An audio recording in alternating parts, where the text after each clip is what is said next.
En ce moment en France, nous pouvons compter un quart des sages-femmes qui pratiquent l'accouchement à domicile qui sont en procédure. Nous avons à peu près 50 à 80 sages-femmes qui pratiquent en France, sur 22 000. Donc déjà on est peu nombreuses à pratiquer, et d'autant plus qu'il y a de plus en plus de procédures. J'en suis actuellement, donc j'ai le niveau le plus haut, c'est-à-dire que moi je suis radiée actuellement, en procédure en cours puisque je fais appel.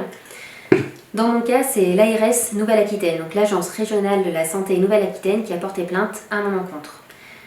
Ça prend suite de l'histoire de deux faits, l'histoire de deux patientes qui ont accouché à domicile, l'une en 2017 et la deuxième en 2018.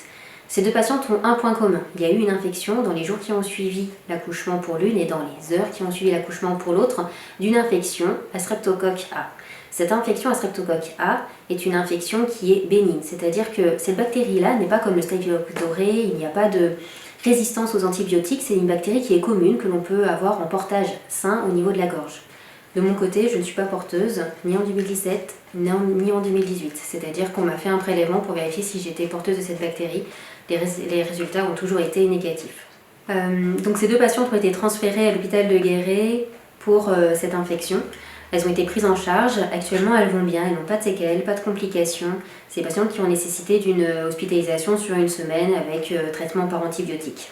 Vu que cette bactérie ne représente aucune résistance aux antibiotiques, l'antibiothérapie a bien fonctionné. Donc à la suite de ces deux cas, l'hôpital de Guéret a fait un événement indésirable grave lié aux soins, un EIGS. Cet EIGS permet que par la suite on puisse faire une RMM, c'est une revue morbide-mortalité, qui permet une construction d'une réunion entre plusieurs professionnels de santé qui ont été autour de ces cas et qui nous permettent de discuter de comment ça s'est passé, comment les patientes ont été prises en charge et de comment mieux prendre en charge nos patientes. Et donc à chaque EIGS, l'ARS est au courant. Et donc l'ARS est au courant des deux EIGS, celui en 2017 et celui en 2018. Ils ont choisi de créer une enquête, donc ils ont été missionnés pour réfléchir sur ce streptocoque A et est-ce qu'il y a ou non un lien avec l'accouchement à domicile et la pratique. Ils ont donc fait un rapport suite à leur enquête de l'été 2018. Ce rapport a été édité en décembre 2018. J'ai été entendue, ma collègue a été entendue, les praticiens, les médecins qui sont occupés de mes deux patientes ont été entendus aussi par l'ARS.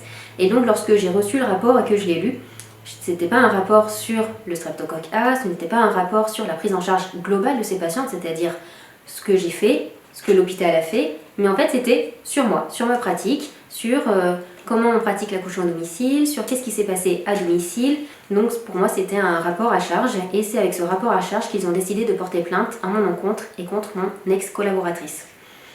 Alors dans l'enquête de l'ARS, ils sont allés au domicile des patientes pour les rencontrer et pour qu'elles amènent leur témoignage. Ces patientes ne sont pas les plaignantes, c'est-à-dire qu'elles n'ont pas décidé et elles n'ont pas choisi de porter plainte et elles n'ont pas porté plainte. Ensuite, ces patientes n'ont pas pu relire leur témoignage. J'aimerais qu'il y ait en fait dans ce rapport des annexes peut-être où il y ait l'écriture de mes patientes qui admettent et qui attestent ce qu'elles ont avancé dans le rapport. Je ne reconnais absolument pas leur dire, je ne reconnais pas ce qu'elles ont vécu, je ne reconnais pas leur façon de s'exprimer dans ce rapport. À la suite de ce rapport-là, donc, il était indiqué qu'ils allaient porter plainte. Donc nous voici au 3 décembre 2019, où je suis face à la chambre disciplinaire interrégionale du secteur 4 de Toulouse. Et donc la décision, c'est la radiation définitive. J'ai vraiment eu l'impression que dans ce verdict-là, ma voix n'était pas écoutée. J'ai cette impression que j'ai beau dire, j'ai beau m'expliquer, c'est comme si j'avais en face de moi un mur qui n'entend pas ce que j'ai à dire, qui ne me croit pas. Et ça, c'est vraiment, vraiment douloureux dans la profession.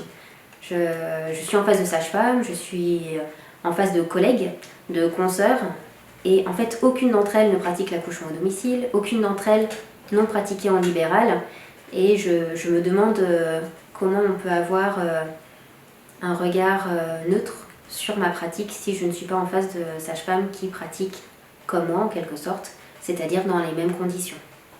Alors tout le temps de la procédure, j'avais l'interdiction de contacter ces patientes. Donc ces patientes, elles ont appris en même temps que tout le monde que finalement l'ARS avait porté plainte, que finalement j'étais radiée. Et donc là, j'ai un cas qui a repris contact avec moi à la suite de cette nouvelle.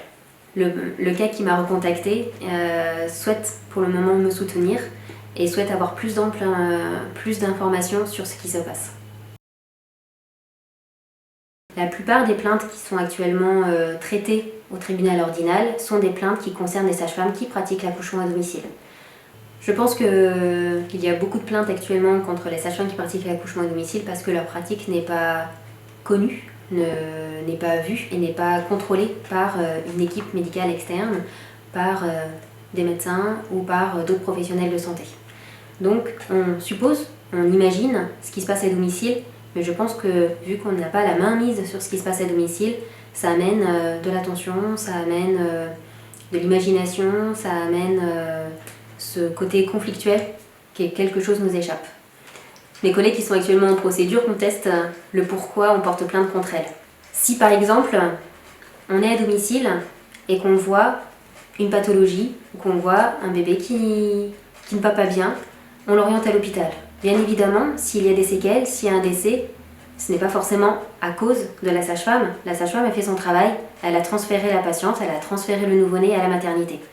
Dans la plupart des cas, ça retombe sur la sage-femme libérale.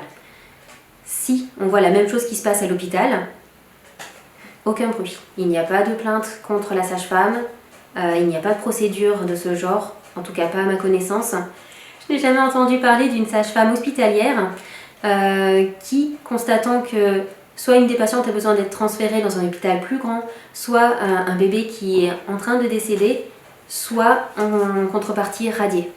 Ça va passer en commission, ça va être discuté, on va essayer de comprendre pourquoi, comment et de mieux organiser les soins autour des futurs patients.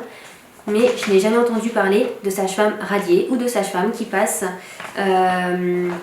en garde à vue parce que lors de sa garde il y a eu un décès.